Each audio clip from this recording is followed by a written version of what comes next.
함께 말씀 보겠습니다. 시간 하나님 우리에게 주시는 말씀은 요한복음 10장 22절로 30절까지의 말씀입니다. 예루살렘에 수전절이 이르니 때는 겨울이라 예수께서 성전 안 솔로몬 행각에서 거니시니 유대인들이 애워싸고 이르되 당신이 언제까지나 우리 마음을 의혹하게 하려 하나이까. 그리스도이면 밝히 말씀하소서 하니 예수께서 대답하시되 내가 너희에게 말하였으되 믿지 아니하는도다. 내가 내 아버지의 이름으로 행하는 일들이 나를 증거하는 것이거늘 너희가 내 양이 아니므로 믿지 아니하는도다. 내 양은 내 음성을 들으며 나는 그들을 알며 그들은 나를 따르느니라. 내가 그들에게 영생을 주노니 영원히 멸망하지 아니할 것이요 또 그들을 내 손에서 빼앗을 자가 없느니라. 그들을 주시인 내 아버지는 만물보다 크심에 아무도 아버지 손에서 빼앗을 수 없느니라. 나와 아버지는 하나이니라 하신대. 아멘. 이는 살아계신 우리 하나님의 말씀입니다. 따짐보다 따름으로, 붙듦보다 붙들림으로 라는 제목으로 말씀 나누겠습니다. 오늘 본문의 배경을 시작하면서 22절 말씀에서 때는 겨울이고 수전절이라고 하죠. 이 수전절을 히브리어로 하누카라고 합니다. 봉헌, 헌신이라는 뜻을 가지고 있어요. 수전절은 구약에는 없고 신약에만 등장하는 절기인데 유대인들에게는 굉장히 중요한 절기입니다. 신약과 구약의 그 사이에 400년 정도가 기록되어 있지 않은 시간이 있고 인류 문화에서는 이제 헬레니즘 문화가 전 세계를 지배했었던, 제패했었던 그 시절인데 이때를 신구약 중간기라고 하거든요. 헬라 제국의 영향으로 유대 종교를 강제로 폐기하고 헬라 문화와 제우스 신을 숭배할 것을 그 이스라엘 땅에 머물고 있는 유대 종교인들에게 강요했습니다. 따르지 않으면 모두 죽였어요. 예루살렘 성전에 돼지 피를 뿌리고 제우스 신상을 세워서 그 성전을 모독을 했습니다. 이러한 것 안에서 하나님을 따르는 신앙인들이 이대로는 살 수 없다. 이대로는 우리가 신앙생활을 제한받으면서 이렇게는 안 된다라고 당시 제사장의 아들이었던 유다 마카비가 신앙의 자유를 위해서 독립전쟁을 벌입니다. 종교 자유를 위해서. 몇 년 동안의 게릴라 전쟁 끝에 예루살렘을 탈환했어요. 성전을 다시 정결케 해서 봉헌하는 것을 기념하는 이 절기가 바로 수전절, 하누카입니다. 성전을 다시 하나님께 드리는 헌신이 되었다는 거죠. 이 전승에 따르면 성전 봉헌을 준비하는 과정에서 성전의 불빛에 사용하는 정결한 기름이 하루 분량밖에 없었습니다. 그런데 이 하루 분량밖에 안 되는 기름이 8일 동안 꺼지지 않았다고 해요. 그래서 수전절은 8일 동안 촛불을 켜는 절기가 되었고 이 절기를 빛의 절기라고도 부릅니다. 이 수전절 12월 정도 되는 이 추운 겨울에 예수님께서 성전 안에 솔로몬 행각에 등장하셨어요. 그분은 세상에 빛을 주러 오신 분이십니다. 예수님은 모든 인생에 빛으로 오신 분이에요. 그런데 메시아를 그토록 구약에서 수백 년 동안 기다렸던 유대인들은 예수님에 대해서 확신을 가질 수도 없었고 제대로 믿을 수도 없었습니다. 그래서 오늘 본문에 이렇게 묻습니다. 당신이 언제까지 우리 마음을 의혹하게 하려 하나이까? 그리스도이면 밝히소서. 성전 지도자들은 예수님을 배척하고 있고 공격하고 있어요. 군중들은 예수님의 선한 일과 놀라운 가르침과 기적들을 보면서 아 진짜 메시아가 맞나? 종교 지도자들은 아니라고 하는데 나도 잘 모르겠는데 정말 맞나 하는 초조한 심리 상태에 놓여 있습니다. 예수님을 받아들이는 것과 예수님을 배척하는 것 사이에서 심한 갈등을 그들이 겪고 있었던 거죠. 믿음의 행위는 유지하고는 싶은데 믿음의 대상인 예수는 메시아로 받아들일 수가 없는 거예요. 지금 시대를 사는 저와 여러분에게도 동일합니다. 모든 인생은 예수를 피해갈 수가 없어요. 믿든지 거부하든지 따르든지 배척하든지 우리는 분명하게 선택해야 됩니다. 근데 더 위험한 것은 무엇이냐면 믿음 안에 있으면서도 예수님을 따르지 못하는 삶의 태도입니다. 신앙생활만 존재하는 공허한 믿음, 무엇을 따르고 있는지 명확하지는 않는데 예배는 드리고 기도도 하고 그렇게 무엇을 따르고 있는지 정확하지 않은 상태로 따지는 신앙으로 살아갈 때가 있습니다. 하나님을 믿는데 왜 힘든 겁니까? 왜 만사형통이 없습니까? 기도했는데도 왜 응답이 없습니까? 왜 좋게 되는 일이 없습니까? 하나님 믿었는데 왜 풀리지 않습니까? 왜 나만 이렇게 어렵습니까? 믿지 않는 자들은 풀리는데 믿는 나는 왜 이렇습니까? 예수님 말씀하십니다. 내 양은 내 음성을 듣는다. 양이 주인의 목소리를 듣고 주인인 것을 알아봤기 때문에 듣습니다. 많은 사람들이 얘기해도 양은 주인의 음성을 들어요. 주인의 음성을 듣고 따라갑니다.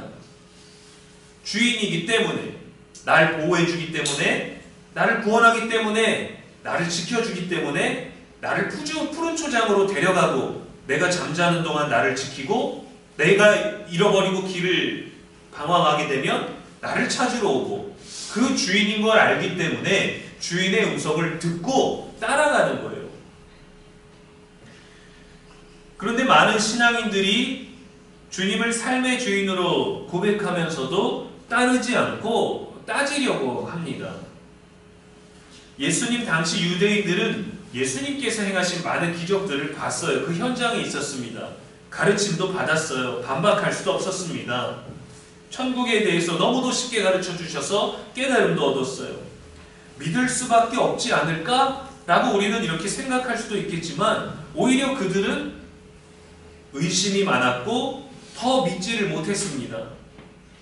우리도 마술을 보면은 신기해하고 놀라워하지만 특수한 장치가 있거나 대단한 손기술로 우리들을 속이고 있다라는 어떤 트릭이 있다라고 생각하지 않습니까? 유대인들도 자신들의 마음을 미혹하고 있다.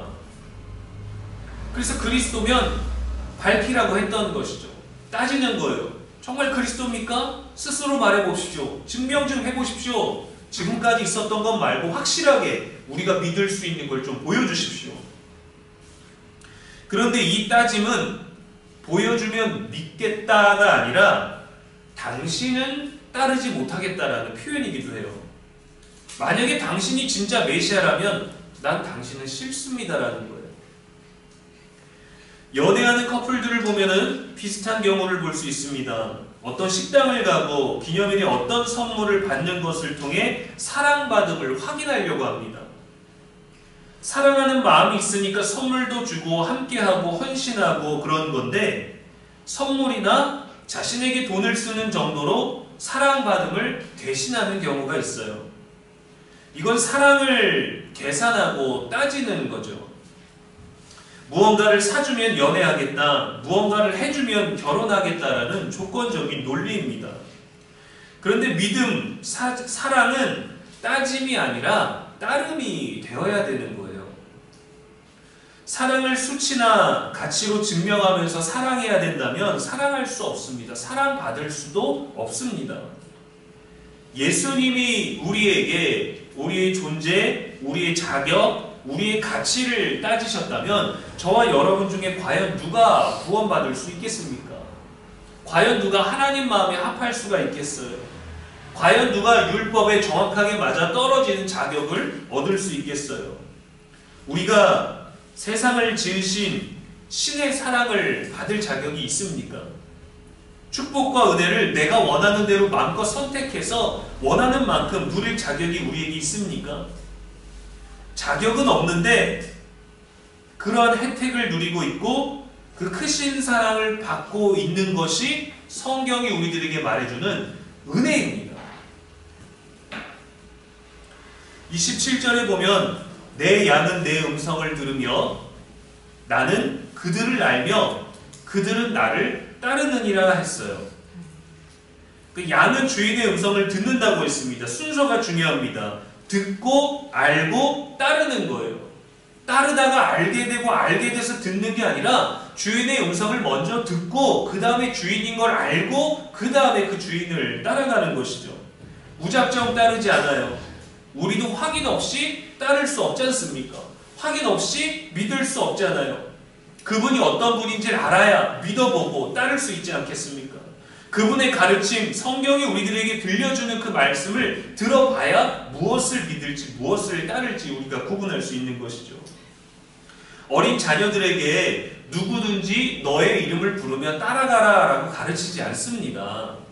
엄마 아빠 아니면 따라가면 안 돼. 모르는 사람은 안 돼. 확인하고 가야 돼. 라고 그렇게 가르치지 않습니까? 믿음의 조상인 아브라함도 무작정 고향을 떠나다 보니까 믿어진 게 아니에요.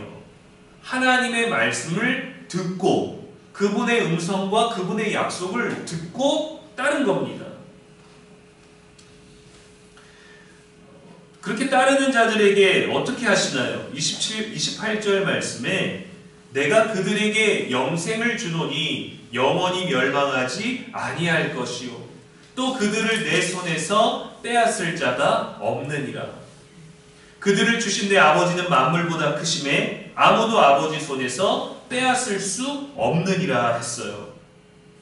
예수님을 따르는 자들에게 예수님의 사랑으로 사랑하는 자들에게 영생을 주고 멸망하지 않을 거라고 약속을 주십니다. 내 양을 뺏을 수 없다라고 하시는 거예요. 여기에 은혜가 있어요. 우리는 내 힘으로 주님을 붙들려고 합니다. 주님을 위해서 내가 뭔가를 하고 세상을 위해서 뭔가를 하고 그렇게 나를 인정해 주시고 그로 인해서 내가 복을 받으려고 하죠. 그러나 내가 주님을 붙드는 것이 아니라 주님이 우리를 붙드신다는 게 그게 은혜예요. 붙들림이 왜 은혜인가? 이 질문은 신앙의 중심을 내가 주님을 위해서 지금까지 무엇을 했는가가 아니라 주께서 나를 위해 무엇을 하셨는가를 아는 거예요. 내가 무엇을 했다, 천국에 간다, 복을 받았다는 보상입니다. 거래하는 거예요. 그러나 믿음이 은혜가 될 수 있는 건 뭐냐면 주님이 나를 위해서 무엇을 하셨는가를 아는 겁니다. 우리의 붙듦에는 한계가 있어요. 아프면 의심하고 힘들면 낙심하고 지치면 무너지고 세상 유혹과 즐거움에 넘어갑니다. 주님을 붙들었는데도 우리의 구원이, 우리의 축복이, 우리의 형통이 우리가 붙잡는 힘에 달려있다면 누구도 천국에 이를 수 없을 거예요. 누구도 은혜 가운데 머물 수 없을 거예요. 그러나 우리가 붙드는 게 아니라 주님이 우리를 붙들어 주시면 얘기가 달라지는 겁니다. 시편 73편 23절에 내가 항상 주와 함께하니 주께서 내 오른손을 붙드셨나이다 라고 했어요.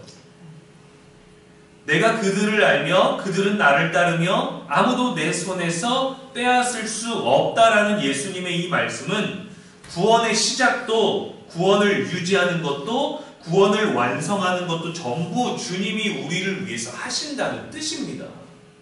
우리는 무언가를 하려고 하지만 구원에 관련된 영생에 관련된 것들은 하나님이 우리를 위하여 이미 붙들고 계시기 때문에 그분이 보내신 예수 그리스도의 십자가를 믿기만 하면 되는 거예요. 빌립보서 1장 6절 말씀에 너희 안에서 착한 일을 시작하시니가 그리스도 예수의 날까지 이루실 줄을 우리는 확신하노라. 우리가 아니라 우리 안에서 착한 일을 시작하신 이가 책임지시겠다는 겁니다. 우리를 붙드시겠다는 거예요. 내가 잘해서 구원이 유지되는 것이 아니라 주님께서 신실하시기 때문에 구원이 완성되는 겁니다. 우리는 그저 그분을 믿고 그분을 따르는 삶의 태도를 지키면 되는 거죠. 우리가 무엇을 잘해서가 아니라 그분이 우리를 위해 이미 다 하셨습니다. 이미 주어진 은혜를 누리게만 하셨어요. 우리 하나님께서 이런 분이시라는 것을 우리는 알아야 되는 거죠. 우리가 믿는 분이, 우리가 따라야 되는 분이 어떤 일을 하셨고 어떤 분이신지를 알아야 되는 거죠. 그 하나님이, 신실하신 하나님이 예수님 자신과 하나라는 엄청난 선포를 하셨어요. 나와 아버지는 하나이니라. 이 말은 구약에서부터 너희를 위해 약속하고 이 모든 일들을 이루신 그 하나님이 나와 하나다. 내가 그리스도인 걸 증명하는 게 아니라 그 하나님이 보내신 메시아가 나니까 나를 따르라, 나와 함께하자라는 이 붙드심의 제한이 있는 겁니다. 지금 누구를 따라야 되는지 분명히 알려주신 거예요. 그런데 유대인들은 이 말을 듣고 신성 모독이다 하고 예수님을 돌로 치려고 했습니다. 이것이 그들의 본심이었어요. 신앙은 있지만 따져보니 예수는 싫은 겁니다. 갈릴리 나사렛 그 베들레헴 가난한 동네의 목수 출신 그 사람은 싫은 거예요. 마치 연인 사이에 기념일 선물이 마음에 안 들어서 사랑이 부족해 라고 느끼는 것과 같은 겁니다.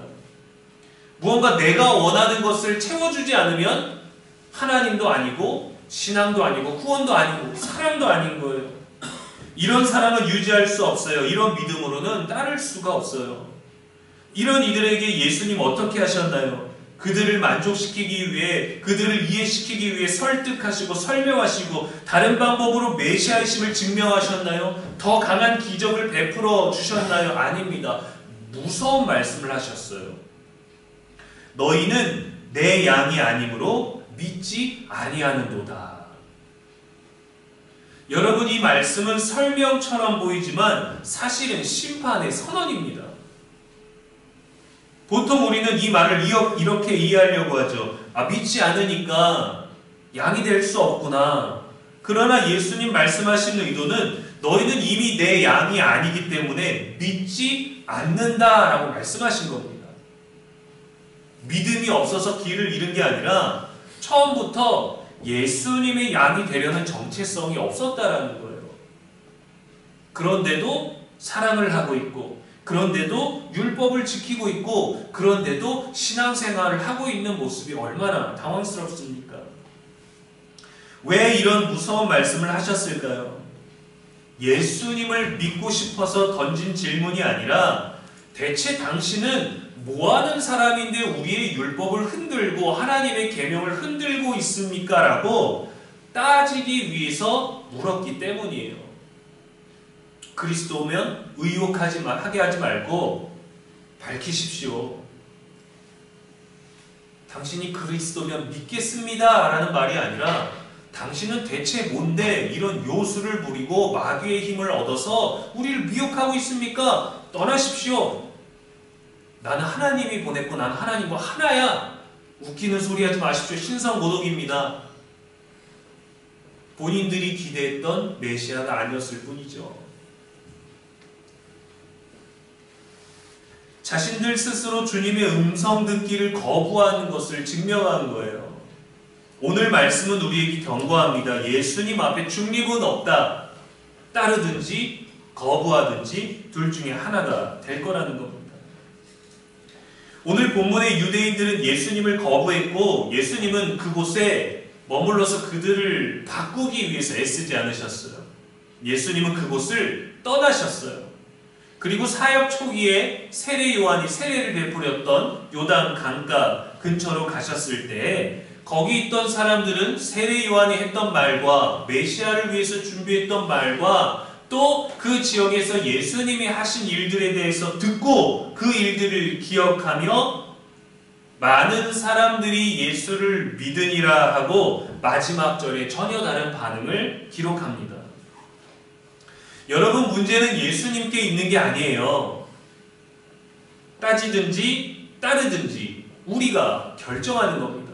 그분은 이미 우리들에게 은혜를 베풀어 주셨어요. 성경을 통해서 오늘, 내일, 다음 주가 아니라 이미 수천 년 전부터 창조 때부터 시작할 때부터 하나님은 사랑을 담고 그 사랑을 우리를 위해서 시작하셨다고 얘기를 해주시는 겁니다. 그 은혜 안에 있다고. 천지를 지은 이가 하나님이시라고. 그 하나님이 너희의 아버지시라고. 너희가 기도하면 그분의 이름을 부르고 그분의 이름을 따르면 성경에 기록되어 있고 이 모든 인물들을 통해서 지키시고 보호하시고 먹이시고 책임지고 이끄시고 하셨던 모든 일들을 너희에게 베푸실 거라는 걸 들려주시는 거예요. 근데 너희의 삶은 그래도 힘드니까 잘 믿으라고 붙들어 보겠다고 그렇게 살지만 그 붙듦으로는 너희는 쓰러지고 무너지니까 나의 오른손으로 너희를 책임지겠다. 너희를 붙들고 있다라는 걸 우리들에게 알려주시는 거죠. 그런데도 따르지 못했던 사람들이 있었다라는 거예요. 이방인들, 헬라 사람들? 아니요. 유대인들이요. 율법을 따르고 절기를 지키고 하나님을 믿어왔던 그 사람들이 따르지 않고 따졌던 게 바로 오늘 본문의 문제인 것이죠. 문제는 우리에게 있습니다. 우리의 살아가는 방식, 우리의 믿음의 방식, 우리의 삶의 태도에 있는 것이지 결코 예수님의 가르침, 예수님의 본성, 예수님의 방법에 문제가 있는 게 아니에요. 우리는 그저 그분이 나의 주님이시다 믿고 따르고 고백하고 듣고 알면 되는 것입니다. 그분이 누구신지. 예수님 십자가에 달리셨을 때 좌우에 두 명의 강도가 있었죠. 둘 다 강도였어요. 그러나 한 사람은 예수님을 조롱하기도 했고 한 사람은 자비를 구했습니다. 예수님의 기적을 보고 귀신의 영이라고도 하고 하나님의 아들이라고도 했어요. 신앙생활의 중심에 우리가 예수님을 따르고 있는지 점검해야 됩니다. 삶의 방식과 믿음의 대상과 믿음의 방법이 달라서는 안 되는 것이죠. 착하게 살라고 말하면서 사기치는 사람 우리가 믿을 수 있겠습니까? 따를 수 있겠습니까? 거짓을 말하면서 친절하게 대해주는 사람을 신뢰할 수 있겠습니까? 변함없는 신실하심, 그것을 우리들에게 보여주시고 또 그분을 따르는 이들에게 책임져 주시고 은혜를 베풀어 주셨던 성경의 기록이 있기 때문에 우리는 그 은혜를 알고 사모하는 거예요. 때론 우리가 원하지 않는 방법, 때론 우리가 원하지 않는 모습으로 우리들에게 다가오는 것을 받아들이지 못하는 우리들의 마음의 문제, 따를 수 없는 그 조건의 문제이지 주님은 여전히 변함없으시고 한결같으시고 신실하시고 여전히 앞으로도 유일하시고 영원한 우리의 구세주이십니다. 그분을 따라야 되는 거죠. 따지는 신앙이 아니라 따르는 신앙, 붙들고 있는 신앙에서 붙들어 주시는 은혜를 깨닫는 그 신앙으로 살아갈 수 있는 저와 여러분 되기를 주님의 이름으로 축원합니다. 기도하겠습니다. 은혜로우신 하나님, 우리가 주님을 붙드는 게 아니라 주님께 붙들려 있음이 얼마나 큰 은혜인지 알게 하여 주시니 감사합니다. 따지는 신앙보다 따르는 신앙으로, 계산하는 사랑보다 그저 사랑하는 신앙으로, 내 힘만으로 붙드는 신앙보다 주의 손에 붙들리는 은혜로 살게 하여 주시고 주님의 음성을 듣고 주님이 누구인지를 알고 따르는 우리가 되게 하여 주옵소서. 우리의 영원하시고 유일한 소망이 되시는 예수 그리스도의 이름으로 기도합니다. 아멘.